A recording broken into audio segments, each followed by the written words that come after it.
but that's still a ways away.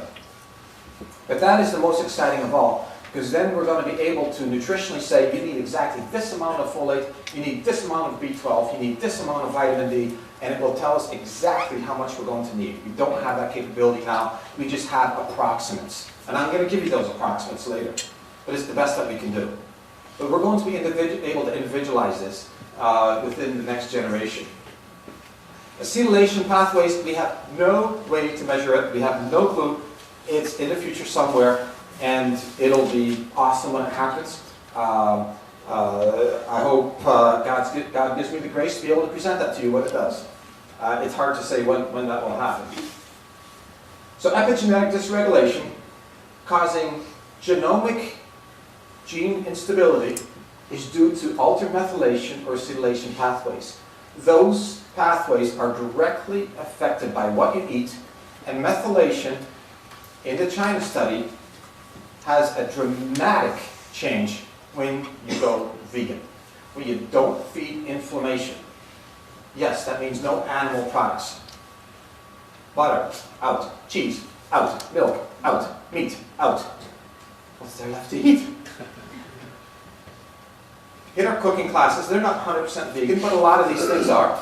And look at some of the diets from around the world. It is not that difficult once you get into it. We are surrounded by color, texture, variety. We are so blessed to be able to see what we're going to the grocery store. It's unbelievable. But what about my protein? You know, mix 3 different veggies together, color-wise. You're making all the protein you'd ever want. Your body will do this. It's smart. It knows what to do with it.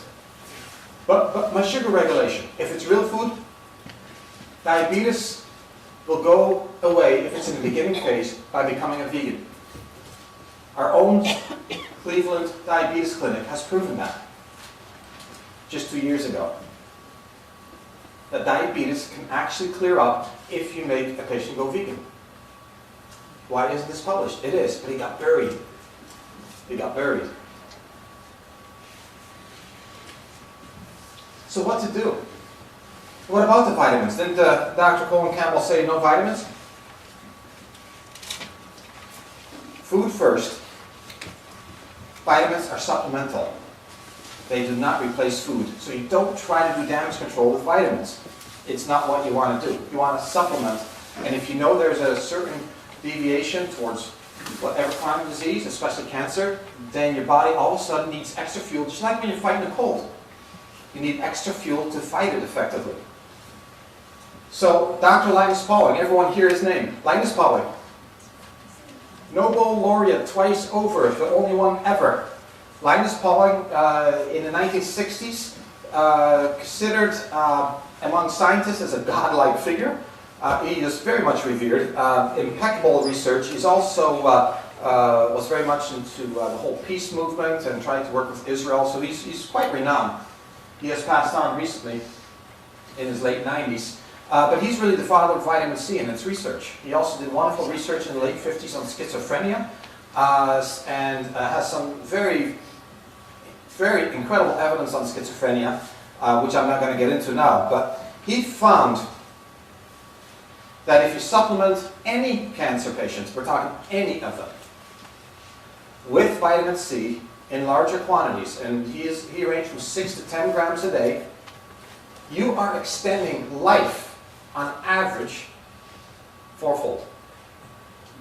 Incredible. Absolutely incredible. Just one vitamin. Just one vitamin. And this stuff gets ignored. The vitamin C is only one vitamin. One. And these oncologists tend to snicker at holistic for cancer because they say, well, one thing is not powerful enough. And you know what? They're right. They are right. When the cancer's out of control, you need more than just one vitamin. But once we start talking synergy here, this and this and this and this and this and this, all of a sudden you've gathered an army. And this becomes a very powerful wave of anti-cancer activity. Broccoli, we know it's anti-cancerous. It's the cruciferous vegetables, the allume vegetables. Okay, we're talking garlic here. We're going to talk about that in a moment. I'm ahead of myself. We know them to be anti-cancer. Are they alone enough to cause or retreat cancer? No. But if you add the 1 plus 1 plus 1 plus 1 plus 1, all of a sudden you're getting a powerful force. Vitamin C is a very powerful force.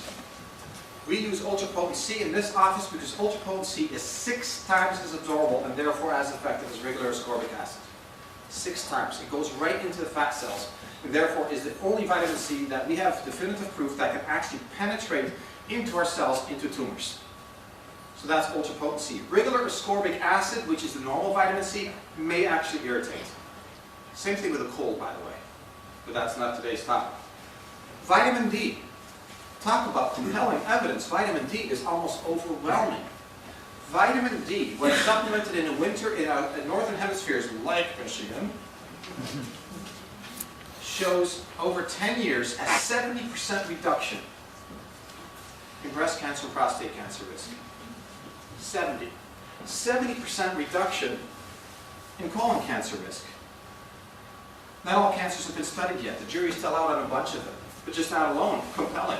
I can talk to you about chronic disease such as autoimmune diseases, and it's compelling that way too. But we'll stick to cancer for now. Vitamin D, I'm recommending here in Michigan, 4,000 to 6,000 units a day. We utilize actively. Vitamin E and selenium. A large study was done in London. Over 20,000 nurses. Followed them for a few decades and found overall cancer reduction of 63%. 400 units of vitamin E. And the selenium, I forgot the quantity. It was a fairly small amount though, and if you need the information, I do have it on one of my research papers. Vitamin E alone doesn't do it. Selenium alone doesn't really do it, except for liver cancer. Then selenium can help you fight it, but only with liver cancer. But E and selenium combine. Again, the synergy as it's found in nature. Now, combine the C and the D and the selenium and just make it a group. All of a sudden, you've got a potent force here.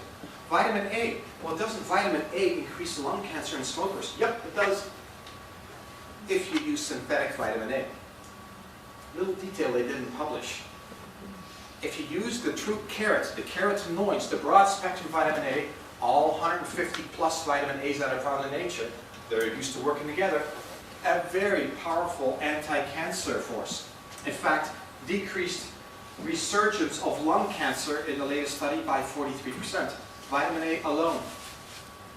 These are big numbers.